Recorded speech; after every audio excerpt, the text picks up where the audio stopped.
In this video, I will discuss how to create a calendar table inside of Power Query. I will also show you how to create one inside of Power BI using DAX. And finally, I'll talk you through the advantages and disadvantages of the two approaches. So let's jump straight into it.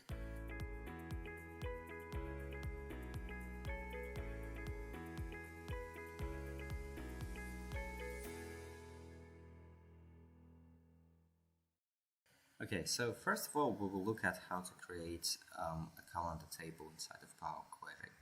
And I personally prefer creating calendar tables here because you can copy all of this code and paste it inside of a different Power BI file. And this way you don't have to recreate your calendar tables time and time again. The first thing I need for the calendar table is the list of dates. And I will show you how to generate one. So we're going to go to our enter data and we're going to put the date start, and in this case we'll put it as 1st of January 2020. I will call this calendar test. So now we have our date start. Now this is currently hard-coded. You obviously can get your first dates in a different way, like maybe from a customers table, from the sales table, but just for simplicity I'm going to hard-code it. Now the next step for me is to create another column, which is going to be the today's date. And you can do this by clicking add column and create custom column. I'm going to say calendar and now there is a function inside of Power Query which is called datetime local now. So I can use this function in order to find what is the current date and time.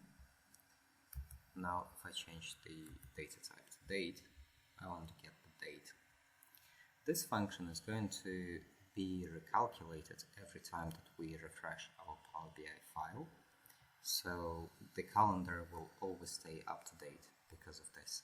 Now we've got our start date, we've got our end date.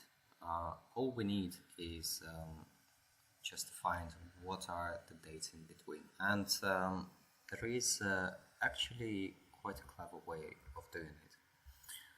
Before I show it to you, what you need to understand about dates, you can actually convert them to numbers. So this is what the 1st of January 2020 looks like. And I believe that the count starts from the 1st of January 1900, if I'm not wrong. And so you just get +1 for every day after that date. Right, and the same can be done with calendar end. So just to demonstrate the point, I'm gonna change the data type. So now we can actually find, what are the numbers between this and convert it to date later. So let's do it right now. So I'm gonna change it back to date.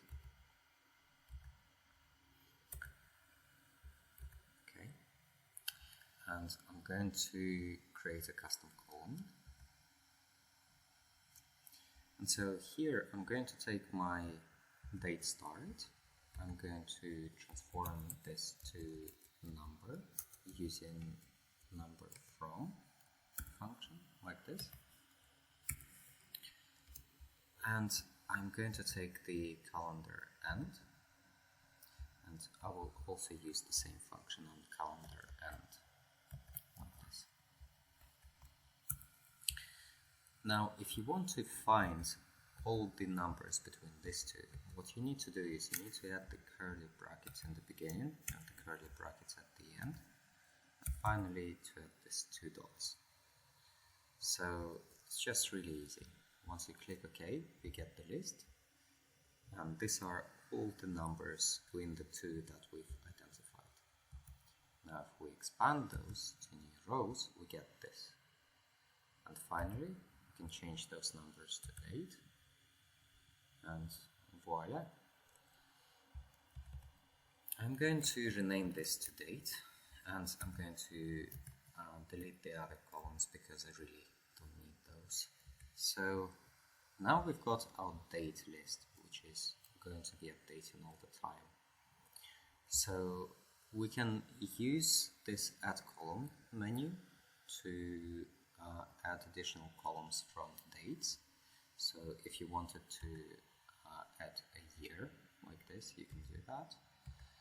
Another common column is quarter, so you can actually format it a little bit better. For example, if you want to say Q1, Q2, etc., instead of just numbers, you can do that in a few steps. So you can click custom column, we can say Q for quarter, and then we add the quarter column to this.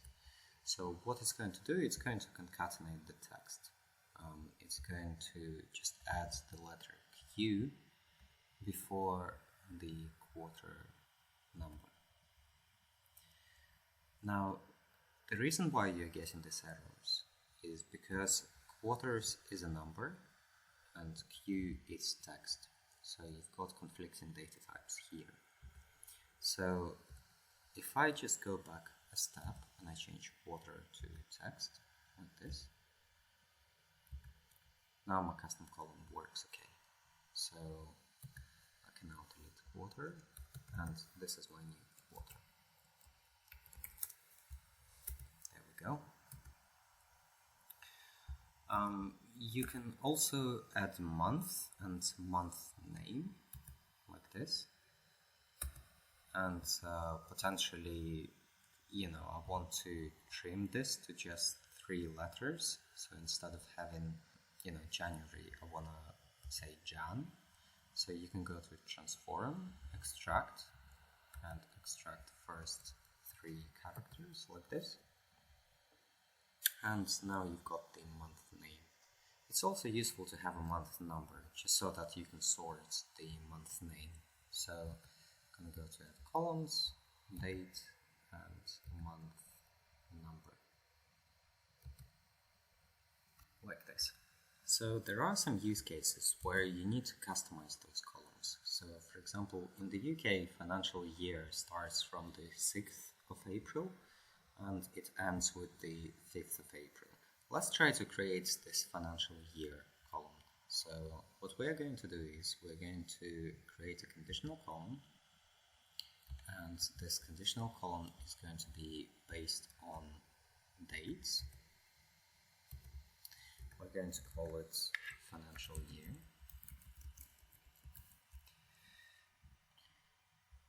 And so we can essentially say if the date is before or equal to the 5th of January 2020,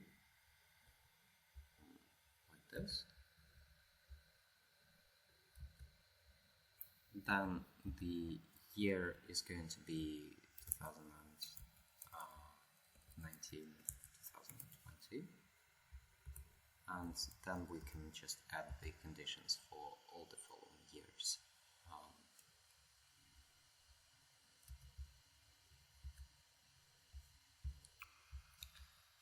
Now that we've added all the conditions, they essentially look something like this.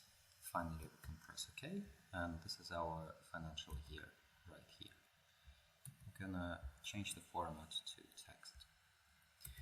Finally, it could be the case that your financial quarter definition.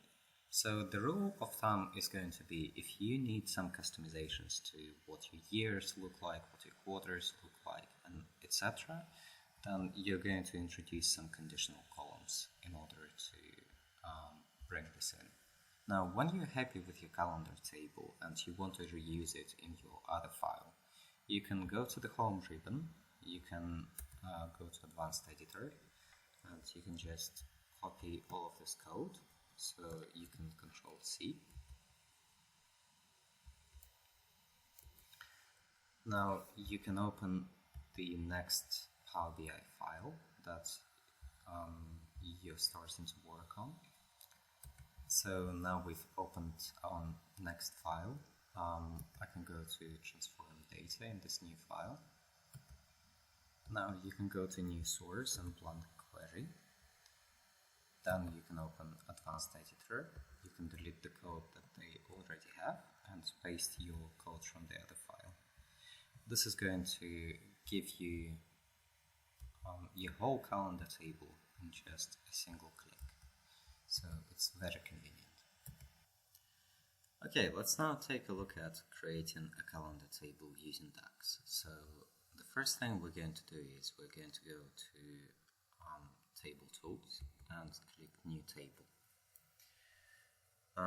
Remember this step with Power Query where we were generating the range of dates that we want to have in our calendar table?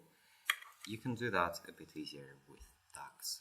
So I'm going to call this calendar test with this. And now I can generate the range of dates using this calendar auto. Essentially it takes the very first date available, which is 1910, and if we sort this by descending, you will see this is the end of current year. With calendar auto, you can also pass this parameter. If you sort ascending, will essentially control which month your table starts with. So for example, if you say 3, this means that Power BI will skip the first 3 months and will start from the 4th of the very first year. And we're going to have data until 31st of March of 2023. An alternative to calendar auto is a calendar function. A calendar function would need a start date and an end date. So let's just try to replicate what we did with Power Query. So we're going to say that the year is going to be 2020, and then 1st of January. The end date we can put as today, and click OK. So now we have produced our calendar, and we can start doing some data aggregations to it. The first data aggregation I'm going to do is I'm going to click new column, and this is going to be year. And you can see there are some time intelligence functions that you can use already. So you can generate a year from date, like this. You can also generate a month, which is just by using the month function.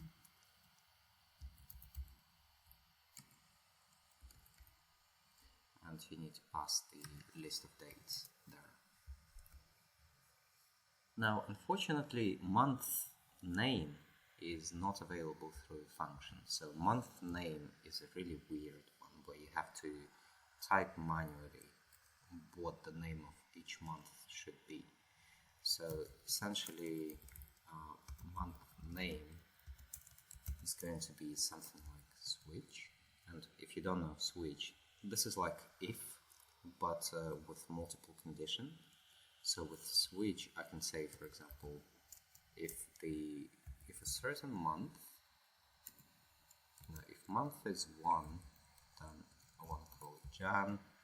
If month is 2, I want to call it Feb,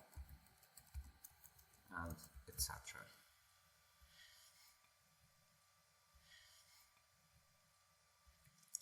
So your function will look something like this, where you essentially assign a name to every month. Now, you might also want to quarters, And again, there is a quarter function for this, which you can utilize. You can also say, I want to have my proper quarter names inside, and I just missed the quote like this, so now it should be fine.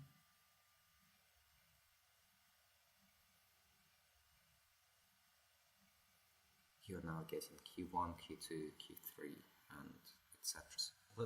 Okay, so let's now say that we want to create this custom year column for financial years, and as you remember, we have our financial years ending on 5th of April of each year and starting on 6th of April each year.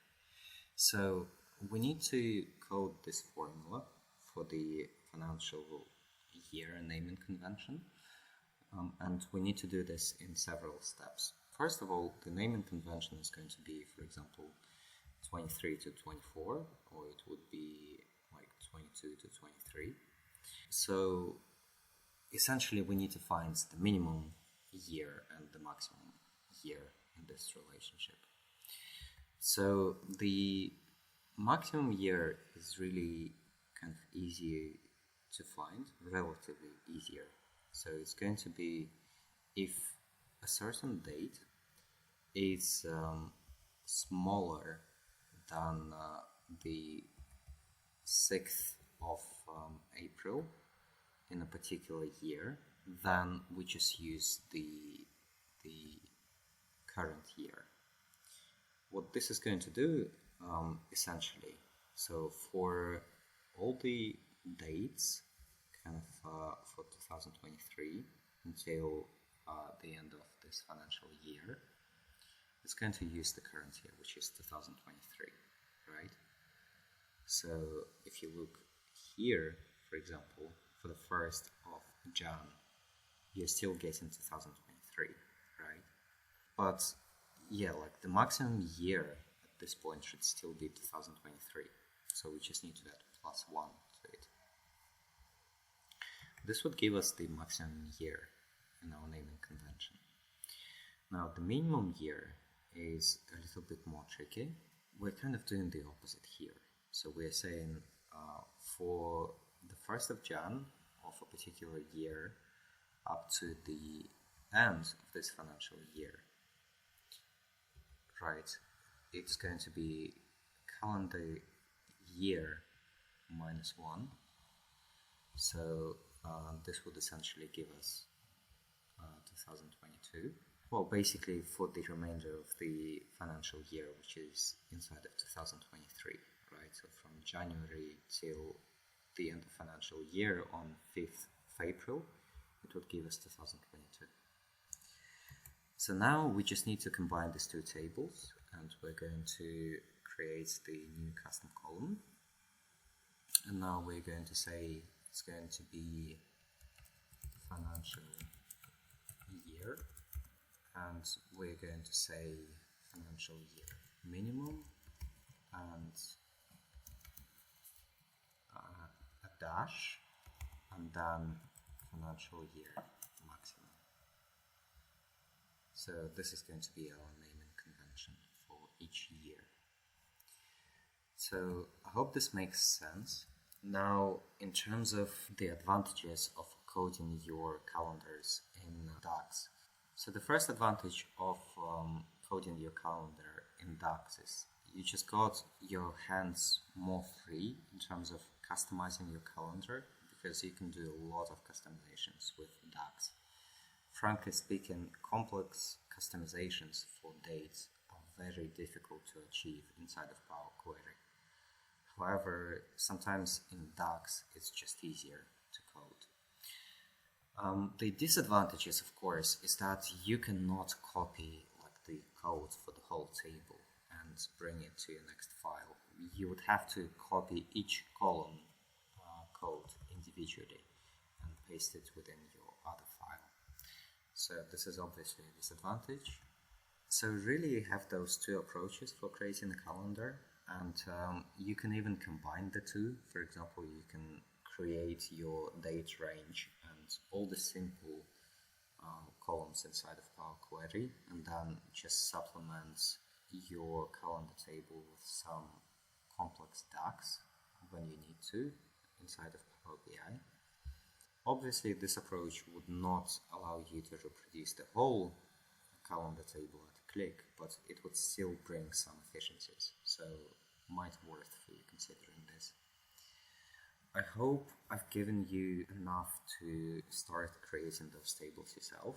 If you have any other questions, like how to create financial quarters using DAX, or how to bring holidays into your calendar table, leave it down in the comments, and I will definitely create a video to explain this as well.